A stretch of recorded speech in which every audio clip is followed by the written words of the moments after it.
Muito bem, voltamos a falar direto da página do Jornal Visão Espírita no YouTube e no Facebook para mais uma gota de Espiritismo, mais uma gota de O Livro dos Espíritos, livro 2º, capítulo 7º, Retorno à Vida Corporal. Vamos iniciar o item União da Alma e do Corpo. Questões hoje 344, 345, 346 e 346A.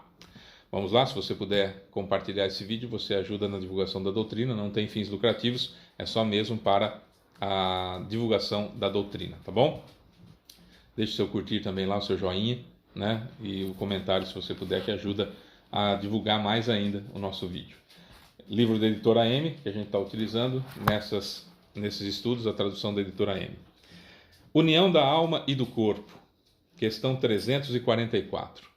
Olha, nós vamos pegar a base que está aqui e vamos acrescentar as informações trazidas por André Luiz, por Luiz Sérgio, Kai Barchutel e também Joana de Ângeles, esses espíritos através de Chico Xavier, através de Abel Glasser e através de Valdo Pereira Franco. Tá? A gente vai acrescentando as informações que vieram após, né, o Livro dos Espíritos, que no último dia 18 completou 166 anos.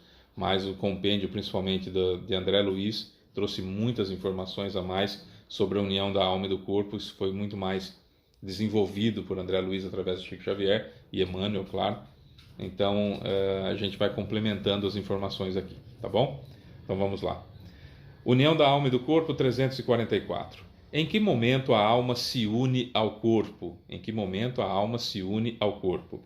Resposta. A união começa na concepção, mas só se completa no momento do nascimento. A partir do momento da concepção, o espírito designado para habitar determinado corpo liga-se a ele por um laço fluídico que se vai estreitando cada vez mais até o instante em que a criança vem à luz. O grito que então escapa da criança, anuncia que ela é mais uma entre os vivos e os servos de Deus.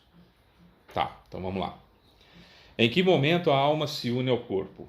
A alma se une ao corpo no momento da concepção. É um pouquinho depois. Na realidade, tudo começou bem antes, lá no plano espiritual, quando se fez o planejamento encarnatório. Ao fazer o planejamento encarnatório, ele foi aprovado por Jesus, com as alterações que ele sugeriu, tal, está pronto, assinado, tudo direitinho, beleza, vamos lá, vamos nascer, beleza. Então, quem serão meus pais? Fulano de tal e a ciclana de tal, ótimo. Conversei com os dois, já no plano espiritual, no plano encarnatório deles tem eu, no meu plano encarnatório tem eles, tá tudo certo, eles já nasceram, se encontraram, casaram-se ou uniram-se, e aí vão ter o relacionamento sexual. Tá, naquele momento do relacionamento sexual, o óvulo que a minha mãe produziu não tem os ingredientes necessários para a minha encarnação. Não tem o que eu preciso para passar as minhas provas e as minhas expiações aqui. Então, não vai acontecer concepção nenhuma, ela não vai engravidar. Aí, no mês seguinte, ou alguns meses depois, minha mãe produz mais um óvulo, e aí sim esse óvulo tem os ingredientes necessários, ingredientes entre aspas, necessários para que para formar um corpo especificamente do jeito que eu preciso para a minha encarnação. Perfeito. Depois do ato sexual, se eu já tiver condições evolutivas para isso, eu vou agir. Se eu não tiver condições evolutivas para isso, os benfeitores espirituais, os mentores espirituais responsáveis pela minha encarnação o farão. O que é? A magnetização do grupo de espermatozoides que tem os ingredientes necessários para, juntos do óvulo da minha mãe, criar, se possível, criar o corpo necessário para a minha encarnação. Certo? Beleza.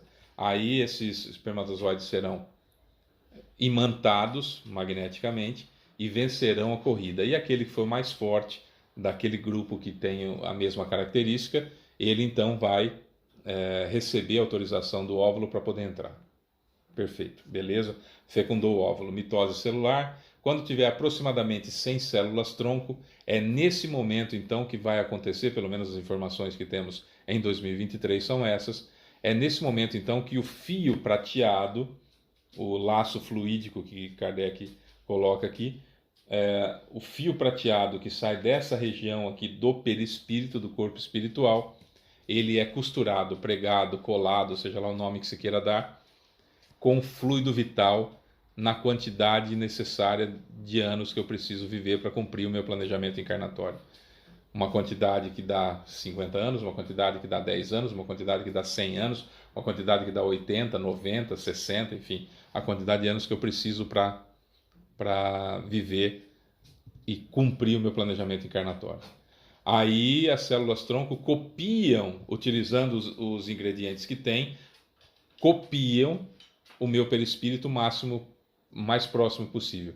A partir disso, então desenvolve-se o feto dentro do corpo da minha mãe. Até o momento de eu respirar pela primeira vez, do meu corpo respirar pela primeira vez, no momento de nascer, eu posso desistir ou não da encarnação, porque eu estou encarnado, mas ainda não se completou a encarnação. Não é bem essa palavra, mas enfim, se completou a encarnação. Quando eu respiro pela primeira vez, eu estou encarnado. Aí eu já não consigo desistir mais. Mas a encarnação só se completa efetivamente perto dos 7 anos. Certo? Ela termina de se completar perto dos 7 anos. Esse é o processo. 345. A união entre o espírito e o corpo é definitiva a partir do momento da concepção? Durante esse primeiro período, o espírito poderia renunciar a habitar o corpo que lhe é designado? Já respondi, né? Mas enfim. A união é definitiva no sentido de que um outro espírito não poderia substituir aquele que está designado para esse corpo. Mas os laços que prendem o corpo ao espírito são muito frágeis, fáceis de romper. E isso pode ocorrer pela vontade do espírito, que recua diante da prova que escolheu. Nesse caso, a criança não vive. Abortos espontâneos. Até o momento do nascimento, eu estou encarnado, até porque, como Kardec disse aqui, né, os espíritos disseram aqui, o laço fluídico que vai se estreitando cada vez mais, ou seja, é ligado esse fio principal lá no grupo de aproximadamente 100 células-tronco, e conforme vão se multiplicando as células, esses fios vão se multiplicando também, então são muitos fios. Para cada molécula do perispírito tem um fio ligado num átomo do corpo. Então você imagina a quantidade de fios que tem ligado do perispírito ao corpo. Então é impossível um outro espírito utilizar aquele corpo, porque o espírito não está dentro do corpo como a água dentro de uma garrafa. Estamos ligados por fiozinhos, inúmeros fiozinhos, né? Cada molécula do corpo, cada molécula do perispírito num átomo do corpo, então você imagina quantos fiozinhos que estão ligados. Então, mas se o espírito recuar e falar, vai dar não. Por uma série de razões ele pode recuar diante daquilo que ele precisaria passar e ele então desiste. E esses laços então são desligados porque não houve o nascimento, ainda acontece o aborto espontâneo. Certo? Respirou, esquece, aí o espírito já não pode desistir mais. Aí a única possibilidade é suicídio. Ah, mas e a criança que morre do surto não sei o quê, do mal súbito, do mal do berço? Aí é outra situação. Aí não é que o espírito desistiu. Tá? Desistia só antes de nascer. 346. O que acontece com o espírito se o corpo que ele escolheu vier a morrer antes do nascimento? Resposta: escolhe outro. Simples assim. 346A. Qual pode ser a utilidade dessas mortes prematuras? A resposta: as imperfeições da matéria são a causa mais frequente dessas mortes. Então, eu tenho uma premissa quando as pessoas vêm falar comigo sobre espiritismo, seja qual for a questão. Eu sempre digo o seguinte: tudo é físico. Não achando o problema físico, tudo é psicológico. não achando o problema psicológico, pode ser espiritual. Sempre nessa ordem. Sempre nessa ordem. Primeiro nós vamos eliminar todas as possibilidades físicas. Depois nós vamos eliminar todas as possibilidades psicológicas e aí então partir para a situação de pode ser espiritual aquilo que está acontecendo. Então, todo aborto espontâneo foi desistência do espírito? Não. Todo absolutismo é burro. Não posso falar que todo foi. Eu nunca disse isso em nenhum dos nossos vídeos, que todo aborto espontâneo é desistência do espírito. A maioria das vezes, as imperfeições da matéria são a causa mais frequente dessas mortes. Certo? Então, vamos com calma nas situações. Mas que, em muitos casos, o espírito desistiu, sem dúvida. O que eu estou contando aqui é se o espírito desiste. Não estou analisando caso a caso. O espírito desistiu, recuou. Aborto espontâneo. Mas não quer dizer que todo aborto espontâneo efetivamente foi o espírito que desistiu, porque na maioria das vezes, ou mais frequentemente, nessas situações, o problema é físico, é da imperfeição da matéria. Certo? Todo absolutismo é burro. Nunca você vai ouvir a gente aqui, se por acaso na semântica, na forma de dizer, eu der a impressão de sempre ou absoluto, pula isso, porque não existe absolutismo. Todo absolutismo é burro, né? Não podemos nunca utilizar para a vida, para aquilo que Deus criou, para que diz respeito ao espiritismo, coisas absolutas. Isso não pode, tá?